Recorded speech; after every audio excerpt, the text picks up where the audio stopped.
Selanjutnya untuk bahan ajar interaktif. Bahan ajar interaktif adalah salah satu jenis karya inovatif teknologi tepat guna. Interaktif itu artinya ada interaksi ya antara bahan ajar itu dengan penggunanya. Seperti itu. Kemudian menurut buku 4, teknologi tepat guna adalah karya hasil rancangan. Jadi ada rancangannya. Pengembangan, mungkin kita kembangkan, kita buat, kita kembangkan. Percobaan sains itu juga bisa, jadi diuji coba. Atau teknologi yang dibuat atau dihasilkan dengan menggunakan bahan, sistem, atau metodologi tertentu dan dimanfaatkan untuk pendidikan atau masyarakat sehingga pendidikan terbantu kelancarannya atau masyarakat terbantu kehidupannya.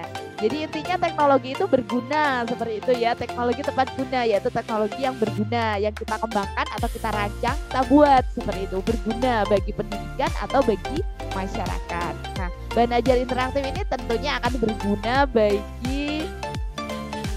siapa ya? Ya mungkin bagi murid-murid kita seperti itu untuk bahan ajar interaktif. Selanjutnya, angka kredit bahan ajar interaktif ini tidak ada istilahnya tidak ada ketentuan tentang tingkat kesulitan atau durasi. Kalau kemarin video pembelajaran kan durasi ya, kalau 15 menit angka kreditnya kemarin adalah 1, kalau 30 menit angka kreditnya adalah 2, seperti itu. Itu kalau video pembelajaran. Nah, kalau bahan ajar interaktif kan termasuk teknologi tepat guna. Kalau teknologi tepat guna ini tidak tergantung pada durasi. Jadi mau digunakan dalam waktu yang sangat singkat atau sangat panjang itu tidak masalah. Yang terpenting adalah menggunakan teknologi dalam pembuatannya dan dapat berguna seperti itu.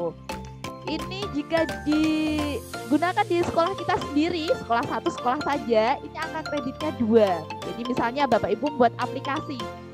Misalnya saya guru matematika kok ingin buat aplikasi teorema Pythagoras, gitu kan. Nah, teorema Pythagoras saya singkat SIPITA, jadi aplikasi Pythagoras seperti ya, SIPITA. Aplikasi itu saya buat, kemudian saya share di grup MGMP misalnya. Digunakan di beberapa sekolah. Nah, nanti kalau beberapa sekolah yang menggunakan, masuknya kategori kompleks. Jadi, atau ketika saya membuat, saya sekolahnya sekolah adiwiyata, saya membuat mesin pencacah sampah misalnya, sederhana kan, saya merancang, membuat mungkin dengan sudut tertentu atau dengan apa misalnya, ya, dengan bahan apa gitu, saya merancangnya, terus membuat bekerja sama tentu dengan tukang las misalnya ya nggak apa-apa. Jadi kita yang merancang, kita buat laporannya juga gitu, alat pencacah sampah misalnya. Nah, kok digunakan di sekolah saya saja, maka angka kreditnya 2. Tapi kalau itu diproduksi lagi seperti itu, tidak hanya sekolah saya menggunakan gitu, misalnya di tingkat kecamatan seperti itu yang menggunakan, maka angka kreditnya 4. Jadi yang menentukan kategori sederhana atau kompleks adalah penggunanya, apakah sekolah saya saja atau yang lain menggunakannya. Maka itu teknologi tepat guna seperti itu. Kalau digunakan di tingkat kecamatan minimal begitu ya, itu nanti kategorinya kompleks, angka kreditnya 4. Nah, tentunya kalau misalnya digunakan di beberapa sekolah, maka ditambahkan surat keterangan bahwa digunakan di sekolah ini. Dari kepala sekolah ini juga memberikan pernyataan digunakan di sekolah ini seperti itu. Jadi itu yang menambah angka kredit kita gitu. Jadi angka kreditnya ini cukup banyak ya. Bisa 2 kalau sekolah kita saja yang memakai, bisa 4 kalau beberapa sekolah. Misalnya saya ya, SMP 1 Tayu sama SMP 2 Tayu. Jadi di Kecamatan Tayu itu ada 2 sekolah gitu. Saya buat aplikasi tadi ya, teorema Pythagoras gitu. Yang menggunakannya SMP 1 Tayu dan 2 Tayu, berarti sudah tingkat kecamatan. Jadi satu kecamatan kan 2 sekolah di kami.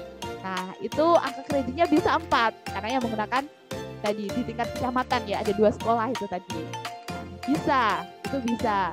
Jadi kalau sekolah saya saja yang saya gunakan, angka kreditnya 2. Nah, tentunya agar dapat dinilai, karya teknologi tepat guna ini perlu dilengkapi dengan laporan karya inovatif, serta harus ada lembar pengesahan dari kepala sekolah kita.